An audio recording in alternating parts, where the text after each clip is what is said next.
Star தமிழின் face to face நிகழ்ச்சி தொடர்கிறது. இன்றைய ஃபேஸ் டு ஃபேஸ் நிகழ்ச்சியில் ஐக்கிய குடியரசு முன்னணியின் மத்திய கொழும்பு அமைப்பாளரும் அதே போன்று கொழும்பு மாநகர சபை உறுப்பினருமாகிய முன்னாள் உறுப்பினருமாகிய நஜா என்ற முகமது நசீர் அவர்களோடு பேசிக்கொண்டிருக்கிறோம். இப்போ முதல் பகுதியில் நீங்கள் ஒரு விஷயம் ஒன்று சொன்னீங்க, என்பிபியால் வெற்றி பெற்ற கொழும்பு மாநகர சபை உறுப்பினர்கள் அந்த தொகுதியிலே இல்லை. ஆனால் ஒவ்வொரு தொகுதியில் ஓட் கேட்கும் போது அல்லது ஒவ்வொரு தொகுதியில் போட்டியிடும் போது அந்த தேசிய அடையாள அட்டை ஐடென்டி கார்டில் இருக்கிற அட்ரஸில் உள்ளவங்க மட்டும்தான் போட்டியிடலாம். அப்படிதான், அதானே உங்களுக்கு தெரியும் தானே சட்டத்திட்டங்கள். அப்போ ஐடென்டி கார்டு உங்களோட தொகுதியில் கிராண்ட் பாஸில் இல்லாத ஒருத்தர் கடுவேலையிலேருந்து வந்து எப்படி போட்டியிட முடியும்? அதாவது அந்த சப்ஜெக்ட் எனக்கு என்னன்னு சரியான முறையாக தெரியாது. அதில் இப்போ நீங்கள் சொன்னீங்க ஆட்கள் இல்லை. ஆட்கள் இல்லை இப்போது அந்த ஏரியாவில் ஆட்கள். அந்த மந்திரி வெற்றி பெற்ற மந்திரி இல்லை இல்லை. கேட்டால் சொல்கிறாங்க மல்வானைக்கு போங்க, கடுவலைக்கு போங்க, இங்கே அங்கே போங்கன்னு தான் சொல்கிறாங்க. இன்ன வரைக்கும் நான் கூட கண்டதில்லை அந்த ஏரியாவில் வெண்ட மந்திரி யாருன்னு எனக்கும் தெரியாது. அதாவது என்ன சொல்கிறீங்க, கிராண்ட் பாஸ் தக்குண உத்துர இந்த பக்கம், தக்குண இந்த பக்கம். அப்போ சஃபான் எல்லாம் இருக்குது. சஃபானுக்கு தக்குண உத்துர கிராண்ட் பாஸில் இருந்து சப்பான் மிஸ்டர் சப்பான் நல்ல வேலை செய்கிறேன். இப்போ நேற்று முந்தின கூட நான் பார்த்தேன், அந்த சென்ட் ஜோசப் ஸ்கூலில் என்னமோ ப்ரோக்ராம் ஒன்றுக்கு இது பெய்த்து கலந்து தேடி பார்த்து வேலை செய்கிற ஒரு எம்எம்சி இருந்தவர்.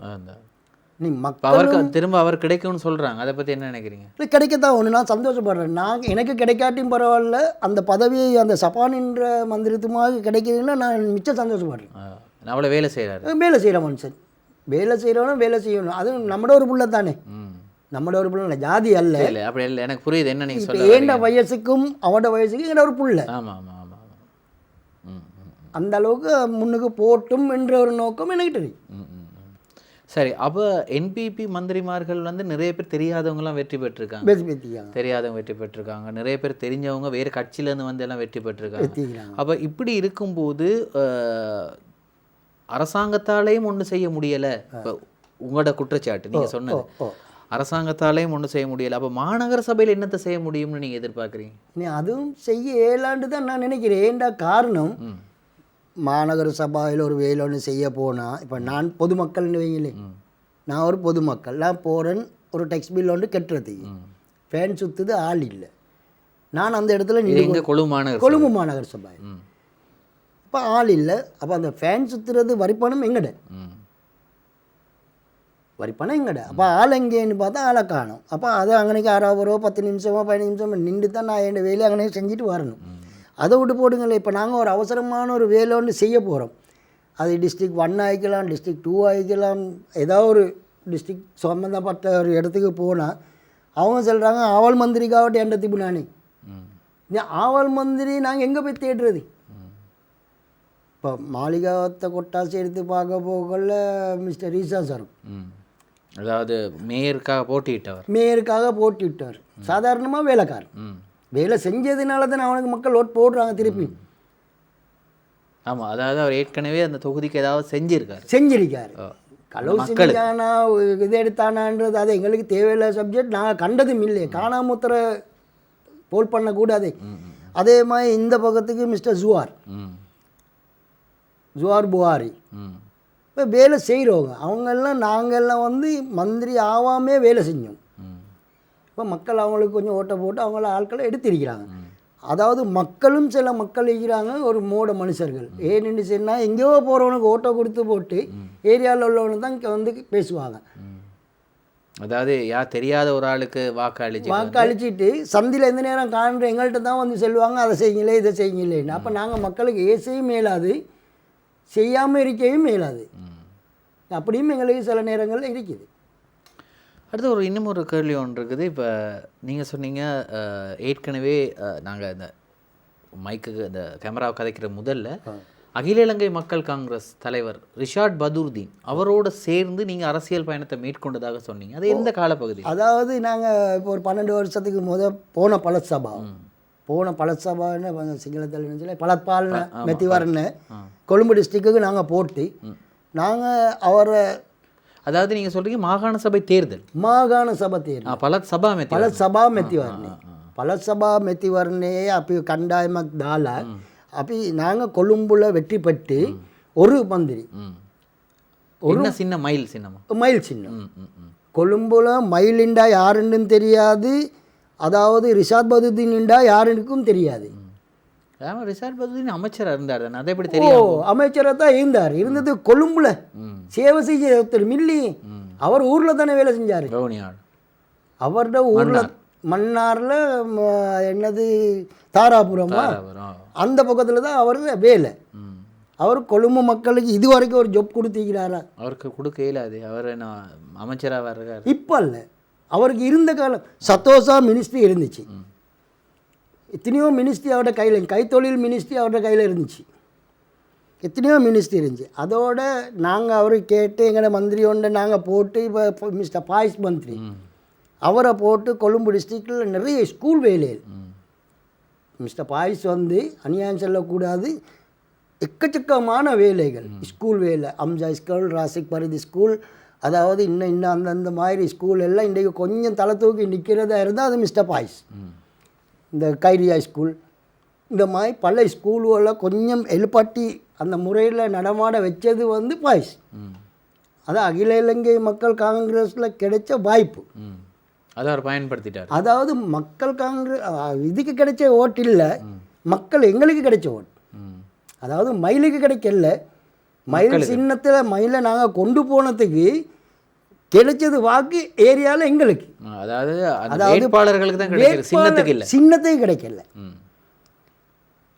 அதான் 100க்கு 100 100% ஸ்கோர் பண்ணலாம். அதாவது உத்தரகொலம்பையில் மிஸ்டர் பாய்ஸ் கேட்டார், அவர் ஏரியாவில் மிஸ்டர் பாய்ஸுக்கு 3000 சொச்சம் 2000 சொச்சம் ஓட் கிடச்சிச்சு. அதே மாதிரி நாங்கள் கேட்டோம் ஒரு 1000 சொச்சம் ஓட்டு எனக்கு கிடச்சிச்சு. இதே மாதிரி எங்களோட கேண்டிடேட்மார் எல்லாருக்கும் கிடைச்ச ஓட்டை எடுத்து நாங்கள் பார்க்கக்குள்ள 15,000 சொச்சம் வாக்கு வந்துருந்துச்சு. அந்த வாக்கை கொண்டு தான் பாய்ஸ் மிஸ்டர் பாய்ஸ் பல சபா மந்திரி ஆகினார். அதில் எங்களுக்கு சேவை செய்யாட்டியும் பொதுவாக மக்களுக்கு நிறைய வேலை செஞ்சுக்கிறார் அந்த மனுஷன். அப்போ நீங்கள் எல்லாரும் சேர்ந்து பாய்ஸ் அனுப்புனீங்க? எல்லாரும் சேர்ந்து பாய்ஸ் அனுப்பினோம். சரி. அப்போ அதுக்கு பிறகு அகில இலங்கை மக்கள் காங்கிரஸ் செல்வாக்கு எப்படி குறைஞ்சது? செல்வாக்கு அப்படியே குறைஞ்சிது. அதான் என்ன காரணம்? என்ன காரணம்னா தலைவரை காணோம். தலைவர்கிட்ட ஒரு சேவை செஞ்சு கேட்குறதுக்கு தலைவர் ஒன்று இங்கே இருக்கிறாரு. தலைவருக்கு பின்னால் யார் இருக்கிறீ? இப்போ நீங்கள் கேட்டீங்க நேரத்தோட அந்த லோயர் ஒருத்தர் இருக்கிறார். அவர் அந்த கொள்ளுப்பீட்டில் எங்கேயோ அந்த ஆத்தோரம் சைட்டில் கடலோரம் சைட்டில் இருக்கிறார். நீ இப்படி சில பேரை வச்சு அவங்க வேலை வாங்கி கொண்டு போகிறதுக்கு நாங்கள் போய்த்தவங்க கூட காலடிக்கு வர வேண்டிய அவசியம். அப்போ நீங்கள் அவரோட தான் பயணிச்சிங்க? எத்தனை வருஷம் பயணிச்சிங்க இவரோட? ரிஷாத் பதுதீன் அவர்கள். ரிஷாத் பதுதீன் குறிப்பிட்ட காலம்தான். அதுக்கப்புறம் கட்சியில் விளை அதோட கட்சி விட்டு விளைவிட்ட காரணம் என்ன, ஒரு சில பிரச்சனையில் தான் விளைவின். அப்போ அவர்கிட்ட இருந்துச்சு வந்து அந்த நேரத்தில் உங்களுக்கு தெரியுமாக்கும் கொரோனா வந்துச்சு. கொரோனாவோட ஒரு நோன்பு வந்துச்சு. ஆமாம். அப்போ நான் ஒரு இங்கிலீஷால் லெட்டர் ஒன்று டைப் பண்ணி கொடுத்த எப்படி. அப்போ அவர் சத்தோஷா மினிஸ்டர் ஆகிக்கிறாரு. நான் லெட்டரை எழுதி நான் அவரை கையில் கொண்டு போய் கொடுத்தேன். சார், எங்களுக்காக வாக்கு போட்ட சில பேர். அப்போ நான் சொல்கிறது, நீங்கள் இந்த சொல்கிற இந்த கதை வந்து கொரோனாவுக்கு முதல் நான் நினைக்கிறேன். ஏன்னா முதல். ஆமாம், ஏன்னா கொரோனா காலத்துக்கு பிறகு கோட்டாபே ராஜபக்ச ஆட்சி தான். கொரோனாவில் இது என்னமோ இது ஒன்று வந்துச்சு உங்களுக்கு தெரியும். மாஸ்க் பிரகாரம் இல்லை அது இல்லை, ஒரு இந்த லாக்டவுன் ஒன்று பண்ணினாங்க. லாக்டவுன் கொரோனா இல்லை லாக்டவுன் பண்ணினது. அது என்ன, அது வந்து இதுக்காக இருக்கும் பாஸ்கு பிரகாரம் இல்லை, அதுக்கும் இல்லை லாக்டவுன் பண்ணினாங்க தானே. அப்போ அந்த டைமில் நீங்கள் சொல்கிறீங்க அந்த லாக்டவுன் பண்ணுறதோடே வந்துச்சு. அந்த பீரியடோடு நோன்பு ஒன்று வருது. அப்போ அந்த நோம்போட நான் இப்போ அவருக்கு லெட்டரை கொண்டு போய் கொடுத்தேன். சார், அப்போ இதுதான் இப்படி இருக்குது, வறிய குடும்பத்தில் இருக்கிற சில பேர் இருக்கிறாங்க ஏரியாவில், சில பேர் அவங்களுக்கு என்ன அந்த ஏரியாவில் பொருட்கள் கொடுங்க, நிவாரண பொருட்கள் கொடுங்கன்னு. அப்போ சத்தோஷா மினிஸ்டர் அவர் போட்ட சேர்மன் தான் சத்தோஷாவில் இருக்கிறார்.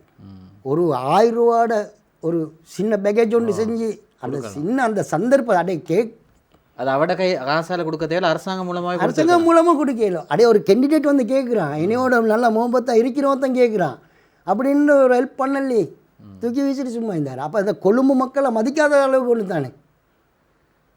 அப்போ நீங்கள் சொல்கிறீங்க வடக்கில் ஓட்கேட்டு வெற்றி பெற்று அல்லது வடக்கு கிழக்கில் ஓட்கேட்டு வெற்றி பெற்ற அரசியல் தலைவர்கள் எல்லாம் அவங்க நாடளாவிய ரீதியில் கட்சிகளில் இருந்தால் கூட அவங்களோட கட்சி இருந்தால் கூட ஆனால் கொழும்புக்கு செய்ய மாட்டாங்க. இன்னமும் செய்கிறாங்க இல்லை. இப்போ முஸ்லீம் காங்கிரஸ் எடுங்களே, இது அனாவசியமான பேச்சு ஒன்று. இப்போ நாங்கள் நீங்கள் நாடலா ரீதின்னு சொல்லி வந்த நேரம் அநேக கட்சிகளை பற்றி இழுத்த நேரம் இப்போ முஸ்லீம் காங்கிரஸ் ரவுஃப் ஹக்கீம் கொழும்பில் என்ன செய்கிறாரு?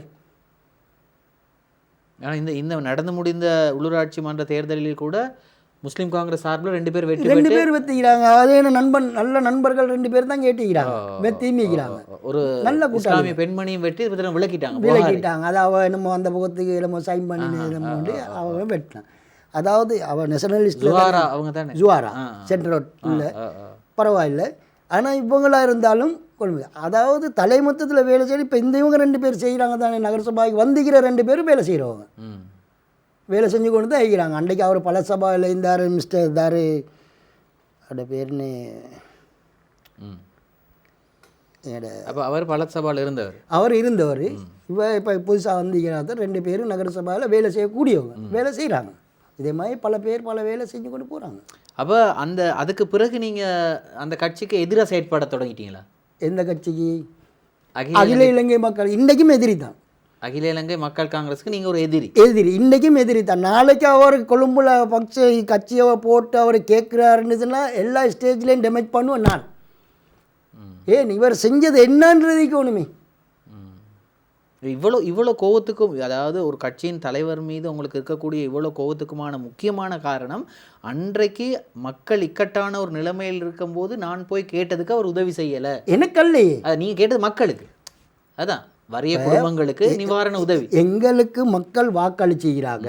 எங்கட ஒரு மந்திரி உங்களைய கேவலப்படுத்தாமல், உங்களைய அசிங்கப்படுத்தாமல், உங்களே ஒரு மந்திரிக்குன்னு தந்து நாங்கள் கொழும்புல உங்களை ஏற்றி வச்சோம். ஒரு மந்திரி சீட் சரி கிடைச்சிது. கிடைச்சி நாங்கள் உங்களை ஏற்றி வச்சோம். மிஸ்டர் ரிஷாத் பதுதீன்றவரை நாங்கள் ஏற்றி வச்சோம். உத்தராயம் கொண்டாந்து, அதுவும் பலசபாவை ஏற்றி பலசபான்னு சொல்லும்போது 3 மாவட்டங்களையும் சேர்ந்து கம்பா கொழும்பு. அதுலேயும் கூட அந்த மிஸ்டர் பாய்ஸ் வந்து முன்னாள் பலசபா மந்திரி, மாகாண சபை உறுப்பினர். அதாவது நல்ல கெட்டிக்கார புள்ள, ஏன்னு ஒரு புறவி மாயத்தால். இன்றைக்கு நான் அவனை நினச்சி அழுவத்தான் செய்கிறேன். இன்றைக்கு இப்போ இந்த நேரத்திலேயும் எனக்கு கவலைத்தான். அந்த மனுஷன் காலம் சென்றதில் வந்து, அதாவது நல்ல வேலை செஞ்ச மனுஷன் பாய்ஸ். இங்கே வந்த இந்த நிகழ்ச்சிக்குள்ள வேறொரு தொலைக்காட்சியில் நிகழ்ச்சிக்கு வந்திருந்தேன். நல்ல புள்ள நல்ல வேலை செய்யக்கூடிய நல்ல ஆக்டிவான ஆட்கள். அதே போல் அவங்களுக்கு கிட்டே இருந்தவங்களும் கொஞ்சம் ஏமாத்துக்காரவங்க இருந்தாங்க. அதுலேயும் கொஞ்சம் அவருக்கு கொஞ்சம் டேமேஜ் ஆகிச்சு. சரி. ஸ்டார் தமிழின் ஃபேஸ் டு ஃபேஸ் நிகழ்ச்சியில் ஒரு சிறு விளம்பர இடைவேளை.